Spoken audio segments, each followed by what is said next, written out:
Сайн уу гэгээлгүүдээ бууцны 10 чимгэлтийн заавар хүрэх гэж байна. Өгөөж дэд гурил ашиглана. Эхлээд зурамгаа зураад амраацгаая.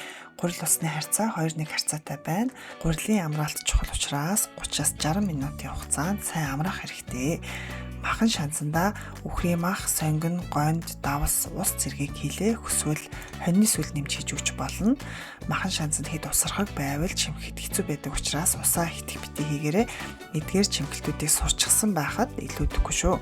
Өгөөж гурил маань 1, 5, 10 кг гэсэн савлгаатаагаар намингийн салбаруудаар худалдаалагдж байгаа. За ингээд чимгэлтэндээ оръё. Энгийн боосны чимгэлт байна. Би зарим чимгэлтүүд дээрээ нэр өгөөгүй байгаа болохоор та бүхэн комент хэсгээр нэр зохиож өгөөрэй. Хоёрдугаар чимгэлт нь энгийн чимгэлт шигээч ирмэг нь арай өндөр байгаа.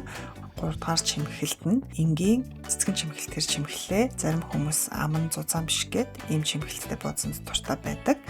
За дөрөвдүгээр чимгэлтний хувьд яг цэцэг шиг харагддаг чимгэлт байгаа. Цэцгэн бууз шиг эхэл чимхэд хооронд нь амыг нааж өгч байгаа. Тавдугаар чимгэлт нь саран бууз байна. Их үзэмжтэй гой харагдана. Яг энэ дарааллаар амыг нь дараад явчих нь чимхэд их хялбар. 6 дугаар чимгэлт маань хонин бууз байгаа. Сөөлжлөөд л ингээд чимхэд явчих нь. 7 дугаар чимгэлт нь өвгөн бууз байгаа. Хонин буузтай адилхан чимгэлттэй боловч босоогоор нүүрж тавиад өвгөн бууз гэд нэрлэж байгаа хөөрхөн чимгэлт байна. 8 дугаар чимгэлт маань гурилын ирмэгүүдийг маш нэмгэн илдэж өгөх байгаа. Тэгээд хажуу талаас нь 1, 2, 3 гэд ийм дараалтаагаар 3 удаа чимхэж өгөөд дээдлийнх нь амыг нь нэг базаж нийлүүлээд ингээ бэлэн болчихно. 9-р чимгэлт нь их хялбархан чимгэлт байгаа. Ингэж амыг нь бүгднгийн сайхан нийлүүлж өгөөд хоёр талын үзүүрийг нь нийлүүлж өгөөд бэлэн болчихно. Том жижиггүүд л энэ чимгэлтийг хийж чадах байх гэж бодож байна.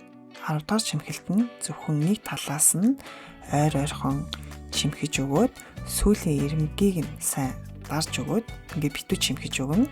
Яг чигнсний дараа бол маш цэвэрхэн гой харагддаг ийм чимгэлт байгаа. За ингээд чигнээд бууснууд байна бэлэн боллоо. Айлд орохоор янз янзын чимгэлттэй бууснууд ахаар гоё байдаг шүү дээ. За дараагийн бичлэгээр дахин уулзтлаа баяр таа.